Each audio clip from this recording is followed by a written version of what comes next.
Assalamualaikum warahmatullahi wabarakatuh. Halo semuanya, saya Fitra Adinata dengan NIM 230500621. Pada kesempatan ini saya akan mempresentasikan sebuah topik yang sangat fundamental dalam kehidupan kita sebagai muslim, yaitu pembinaan akhlak mulia dalam berhubungan antar sesama manusia dalam perspektif Islam. Islam yang dibawa dan diajarkan oleh Nabi Muhammad SAW adalah agama yang memiliki ajaran paling lengkap dan universal di antara agama-agama yang pernah diturunkan Allah Subhanahu wa Ta'ala kepada umat manusia. Kelengkapan Islam ini dapat kita lihat dari sumber utamanya, yaitu Al-Quran, yang isinya mencakup keseluruhan wahyu yang pernah diturunkan kepada para nabi. Untuk dapat memahami dan mengamalkan ajaran Islam secara mendasar, setiap muslim perlu memahami dan mengamalkan dasar-dasar Islam yang oleh sebagian ulama disebut sebagai kerangka dasar ajaran Islam. Kerangka dasar ini sangatlah terkait erat dengan tujuan mulia dari ajaran Islam itu sendiri. Masuk pada poin pertama, yaitu konsep akhlak mulia dalam Islam. Akhlak merupakan salah satu dari 3 kerangka dasar ajaran Islam yang memiliki kedudukan yang sangat penting di samping akidah dan syariah. Bahkan akhlak mulia merupakan buah yang dihasilkan dari proses penerapan akidah dan syariah dalam kehidupan seorang muslim. Kata akhlak sendiri berasal dari kata Arab, yaitu tabiat, perangai, dan kebiasaan. Ia ditemukan dalam hadis Nabi Muhammad SAW sebagaimana sabda Rasulullah SAW, "Sesungguhnya aku hanya diutus untuk menyempurnakan akhlak yang mulia." Hal ini menunjukkan betapa sentralnya posisi akhlak dalam ajaran Islam. Allah Subhanahu wa Ta'ala pun menegaskan dalam Al-Quran, surah Al-Qalam ayat 4, "Dan sesungguhnya kamu benar-benar berbudi pekerti yang agung." Ini mengisyaratkan bahwa akhlak adalah kelakuan manusia yang membedakan baik dan buruk, mendorong kita untuk memilih dan mempraktikkan yang baik serta menjauhi yang buruk. Mari kita lihat ruang lingkup akhlak mulia dalam Islam. Secara umum, akhlak Islam dibagi menjadi 2 jenis, yaitu akhlak mulia atau al-akhlak al-mahmudah dan al-karimah, yang harusnya senantiasa kita terapkan dalam kehidupan sehari-hari, dan akhlak tercelah atau al-akhlak al-masmumah dan al-kabihah yang wajib kita jauhi. Kemudian dilihat dari ruang lingkupnya, akhlak Islam terbagi menjadi akhlak terhadap Khalik, yaitu Allah Subhanahu wa Ta'ala, dan akhlak terhadap makhluk atau seluruh ciptaan Allah.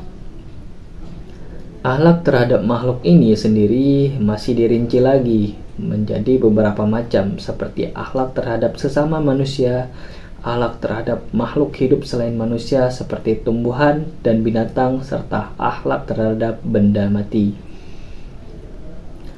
Kita sampai pada inti pembahasan kita, yaitu pembinaan akhlak mulia dalam berhablun minan nas. Hablun minan nas secara harfiah berarti hubungan antar sesama manusia. Sebagai umat beragama, setiap orang harus menjalin hubungan baik antar sesamanya, tentunya setelah menjalin hubungan baik dengan Tuhannya. Namun tidak jarang kita menyaksikan 2 hubungan ini tidak padu.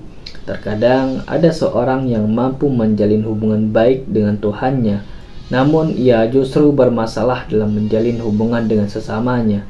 Oleh karena itu, pada prinsipnya ada 3 bahasan pokok terkait dengan pembinaan akhlak mulia dalam berhubungan antar sesama manusia, yaitu akhlak terhadap diri sendiri, akhlak terhadap lingkungan keluarga, dan akhlak di tengah-tengah masyarakat. Pembahasan pertama adalah akhlak terhadap diri sendiri.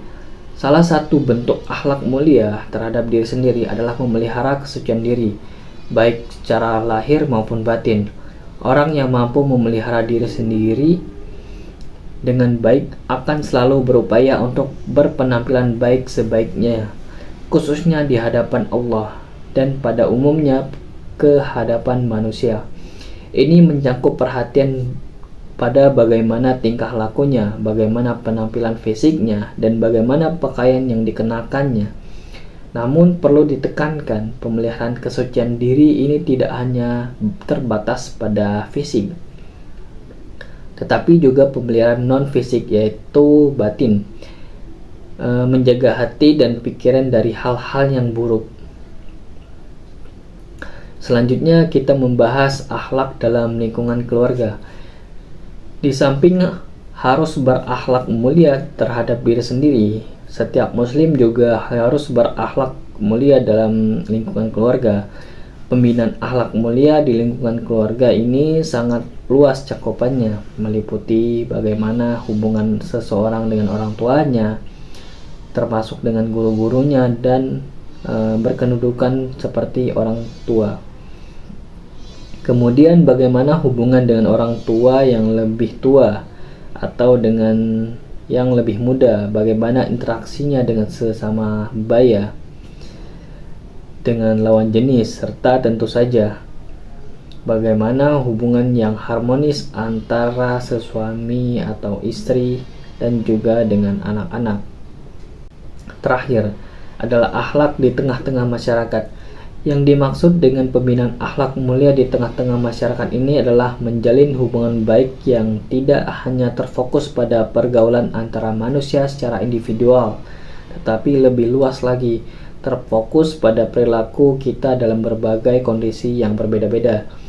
Contohnya bagaimana kita bersikap sopan ketika sedang berpergian, ketika dalam berkendaraan, etika saat bertamu atau menerima tamu, bagaimana kita menjadi tetangga yang baik, adab ketika makan dan minum, bahkan etika kita berpakaian atau ketika berhias.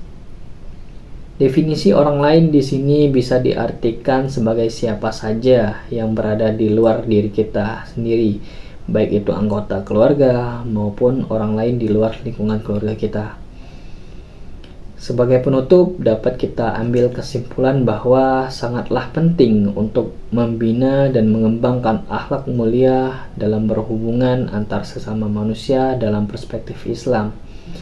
Pembinaan ini mencangkup berbagai aspek, mulai dari akhlak terhadap diri sendiri, kemudian akhlak dalam lingkungan keluarga, hingga akhlak di tengah-tengah masyarakat. Tujuan utamanya jelas, untuk menjalin hubungan baik sesama manusia yang merupakan cerminan dari hubungan baik kita dengan Tuhan. Demikianlah presentasi mengenai pembahasan akhlak mulia dalam hubungan antara sesama manusia dalam perspektif Islam yang dapat saya sampaikan. Semoga apa yang saya sampaikan dapat memberikan pemahaman yang lebih baik dan menjadi inspirasi bagi kita semua untuk senantiasa memperbaiki akhlak dalam interaksi kita. Terima kasih atas perhatian. Mohon maaf apabila ada kekurangan dan kesalahan dalam penyampaian saya. Wassalamualaikum warahmatullahi wabarakatuh.